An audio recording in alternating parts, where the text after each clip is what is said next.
We got updates on Eli Roth's Thanksgiving, John Wick 5, Welcome to Derry, that whole series thing that who knows what's going on with that, and Scream 6. Let's get into all of them. Well, sometimes that is better. We got some more casting information in our last update about Eli Roth's Thanksgiving, but today we finally have ourselves a release date. With no surprise to anyone, it's dropping this November. Eli Roth's faux Grindhouse trailer turned actual movie slashes into theaters this November on November 17th of 2023. It's being released in the theaters worldwide by TriStar Pictures and Spyglass Media Group. Starring in this probably booby and bloody slasher is Addison Rae, Patrick Dempsey, Jalen Thomas Brooks, Gina Gershon, Tim Dillon, and Rick Hoffman.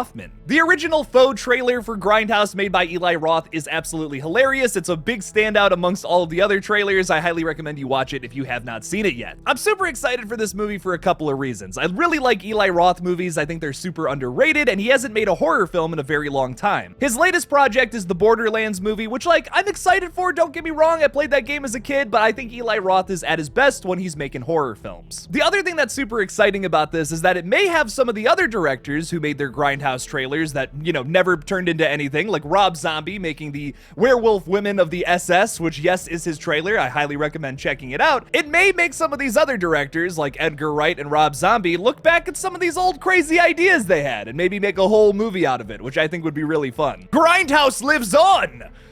God, I'm such a nerd. Now, I know I haven't put out my John Wick 4 review yet because I'm still collecting my thoughts on that final chapter, but I want to talk a little bit about the director's thoughts on a John Wick 5. I would recommend skipping this portion of the video if you have not seen John Wick 4 yet. Do not have that movie spoiled for you. Go see it first and then come on back. John Wick chapters 1 through 4 director Chad Stahelski admits he's open to a 5th film in his Assassin franchise starring Keanu Reeves. Talking to THR, Chad says it's very flattering for them to come back and, say, we want more. And it's not just a cash grab, it's legitimately the audience wants more. I think we all need that little bit of time to go, whew, let's see what's next. If Keanu and I, a few months from now, sit down at a whiskey bar in Japan again and go, yep, we'll never do another one of those, and then all of a sudden go, yeah, but I got an idea, we're open to it. I really wanted to speak on this and some of the other big projects they have announced in the John Wick universe. Might as well call it the JWU at this point, because that's where we're going with the franchise now. Here's my thing, spoilers ahead.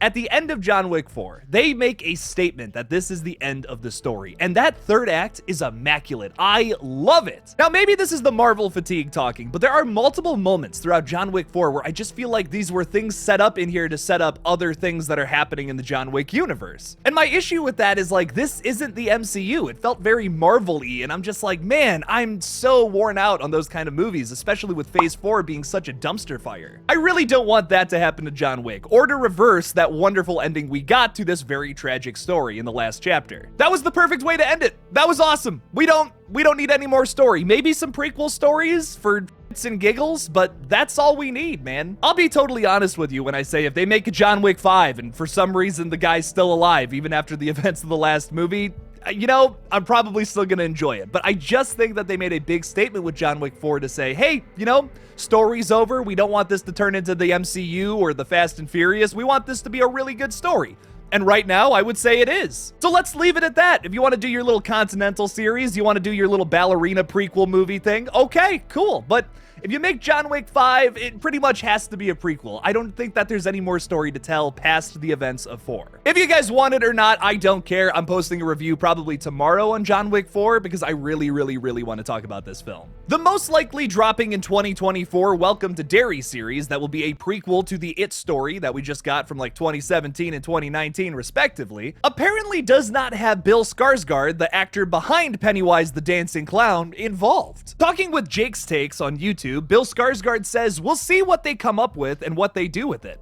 I'm not currently involved in it. If someone else gets to play Pennywise, my advice is to make it your own. Have fun with it. What I thought was so pleasurable about the character was how incredibly abstract he was. The book is really a gift that way. Now, I have a few thoughts on this. First of all, why are you even doing the series if you didn't get Bill Skarsgård involved? Like, number one, I get that Pennywise is a very different kind of killer or whatever. Like, he's an alien that can shapeshift, he can turn into your greatest fear, and then he eats you when you're all scared like, because that's how the best way to season a human being, apparently. I get that, so you could probably just have a CGI bullshit running around doing its thing and people will watch it. You can do that, but it'll suck. What makes that 2017 It movie so damn good is the fact that you have Bill Skarsgård portraying this absolutely bat clown. The CGI monster moments are whatever, but like, it's Bill Skarsgård that is the main attraction. What blew up after that movie? Was it, you know, all the kids running around? Was it the fucking slanky woman painting thing? No, it was Pennywise the fucking clown. You gotta get Bill into this shit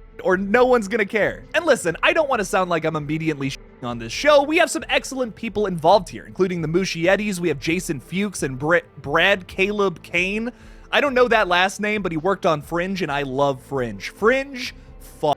We have some excellent people working on this bad boy, and I'm excited for it. But, like, you gotta get Bill in there, man. What the fuck? Listen, I know Bill's a big movie star. We just saw him in John Wick 4, and he was awesome. He's gotta at least make an appearance in this show. I mean, like, I'm not watching otherwise. I gotta be honest. That's why I'm here. That's why I'm here. Bill Skarsgård. Look at him. Look at that guy. Look at him with his big old bug eyes. I love him. There's also a lot more story to tell with Pennywise and the town of Derry from the 1960s and even further back. Like, listen, obviously there were some changes for the movies. Like, in the movies, it's the 80s to the present, from the kid's story to the adult story. In the book, it's from the 50s to the 80s. So, like, yeah, that's a bit of a change, but there's still some stuff to talk about going all the way back to, like, the past with all of Pennywise's origins, how he, like, fed off of the town in the early days and his early feeding cycles and all that. I want to see all of that fleshed out. And right now, there's one man who can play that role really, really, really well, and that's Bill motherfucking Skarsgård. I can't stop saying his name because of how good he is. Did y'all see Barbarian? Oh my god, that dude had me sold that he was a fucking creep, but he wasn't.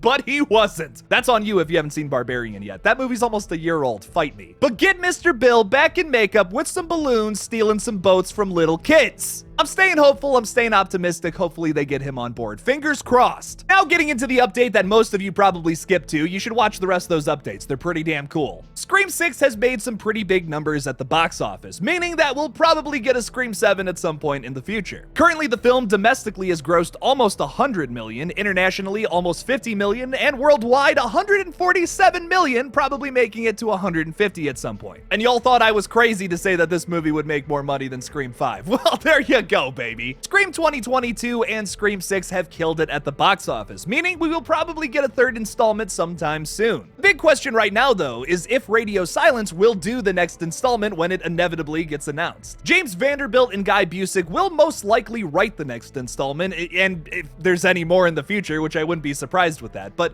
it's really the directors that's kind of the big concerning issue right now. Radio Silence is set to direct a new trilogy of Escape from New York films, as well as they're filming some kind of mystery monster movie in, like, in Ireland or some shit that they announced on the Dead Meat podcast. I don't even know what that is, but I'm hyped for it. I know that these new Scream movies are a little divisive for taking a different approach, but I really enjoy them a lot, and I don't think that any other director really gets Scream as much as Radio Silence does. There's really only a few directors I could see helming another Scream project. Like, I think Christopher Landon would absolutely be my next choice if Radio Silence couldn't do it. But here's the thing, Christopher Landon, while I love his style, I just don't think would fit in finishing this specific story. Like, this story needs to have a conclusion with a similar tone to the past two movies, I think. Christopher Landon, if he got his hands on the Scream franchise, would probably make something a little more similar to Screams 2 or 3, where it has that campier edge to it, which honestly would be really refreshing and nice after this new trilogy, but not right now. We need to finish the Sam Tara story with the Meeks Martin twins and all. We gotta finish that. There's a third chapter, I think, there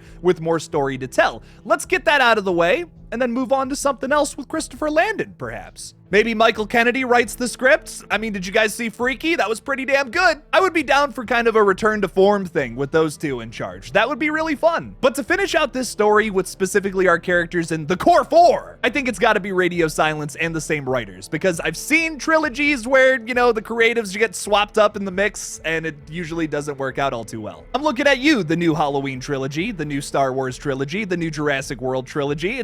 All of them are just super inconsistent. I think there's some good movies sprinkled in there to some of them, Maybe not so much the Star Wars ones, but some of them have some good movies. But overall, telling one long story across the trilogy, none of them really flesh out something that's worthwhile in my opinion. But Scream, I don't want them to just throw out everything that they have right now. I think they have something really special. The core four, in my opinion, have elevated themselves to legacy character status. I love them, and I can't wait for the next movie when one of them inevitably dies. I want to see a tragic ending in a Scream film too. Too many of these movies have too happy of an ending, and this is a slasher series after all. So maybe part 7 goes down a darker path. I don't know. Regardless of what happens, I'm just excited for more Scream movies to talk about. This is one of my favorite horror franchises, and if they just want to keep the ball rolling on this one, I'm not gonna complain. What do you guys think about all these new horror updates though? Leave me something about it in the comments below. Thank you all so much for watching this horror news update video. Don't forget to like this video and subscribe for more horror content in the future. If you want to help support this page further, you can support me on Patreon by clicking that link in the description below.